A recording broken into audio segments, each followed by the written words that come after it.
I'm so proud to be a part of that team, and I don't feel very deserving of it.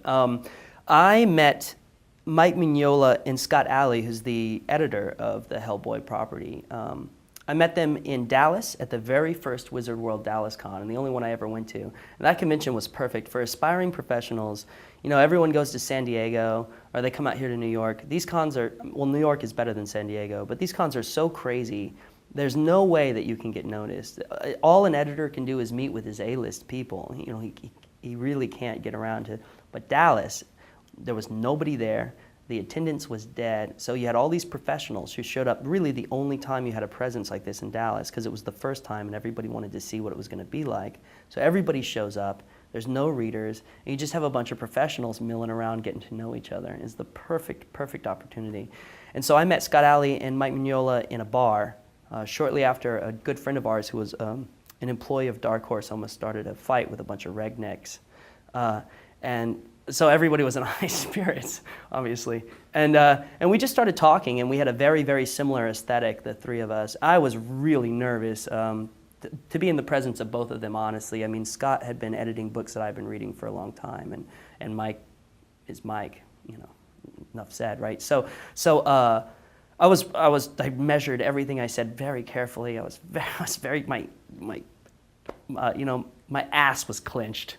I was just very nervous. And then I got a call a couple of weeks later from Scott, and he gave me a book called Van Helsing, which he and I did together, which was a tie-in to the movie that Jason Sean Alexander ended up drawing in that I'm really proud of, and I personally think is better than the movie.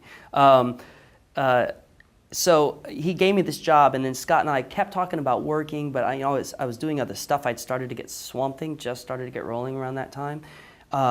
So I was doing other work, and I was, and we just kept talking about this stuff, and then finally I ended up getting Conan the Barbarian through Scott, and I did the Conan the Midnight God stuff. And around that time, Mike moved to LA because the first film had come out. So Mignola moved to LA to be closer to the film community. I believe that's why he moved. I don't want to put intentions into, but and Mike started asking around for a local writer he could work with on some other stuff, because he had a lot of ideas. He was expanding the stuff, you know, and it is my understanding that Arcudi and Davis, who do the regular B.P.R.D book, had sort of become autonomous. And so he wanted to find somebody else that he could sort of groom and bring in. So he asked two people. He asked Scott, who recommended me, and then he went into his local comic book store, which just so happened to be owned by a very close friend of mine, and asked him what a local writer that he should work with was. And fortunately, my friend pimped me instead of himself, which he could have easily done. And so Mike Mignola was kind of getting bombarded on all sides. So finally, he agreed to take a call, and I met him in Santa Monica for the first time, and I was late to the meeting. And I was really nervous because the one advice that Scott Alley had given me was, don't be such a hippie bastard when you meet Mike Mignola.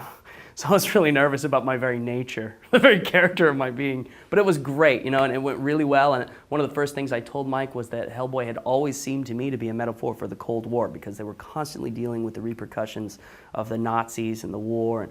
And I'm a big Cold War buff, you know, and also World War II buff. And Mike was like, well, that's great, because we're doing B.P.R.D 1946. So it was a perfect fit, like right off the bat. And it's been one of the best working experiences in my career.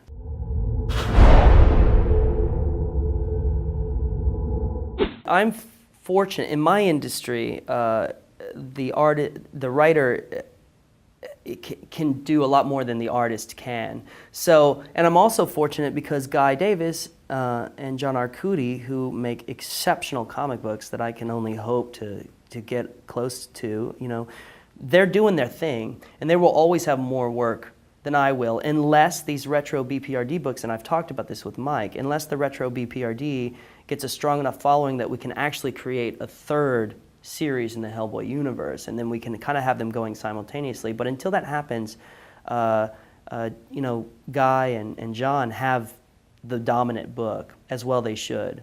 And I have no intention of, so right now, you know, the rate we're going, we're at a miniseries a year. You know, that would have to be stepped up for us to achieve all the plans we want to achieve, I feel. But right now, it's not a problem, me deciding. Now, let's say it becomes a monthly job. that I've got to do. I think I would just work around it, you know, and anybody who offered me an exclusive or anything like that would just have to be aware that I'm associated with these books, and I'll turn anything else down, but I would keep this. It's just, it just has to continue.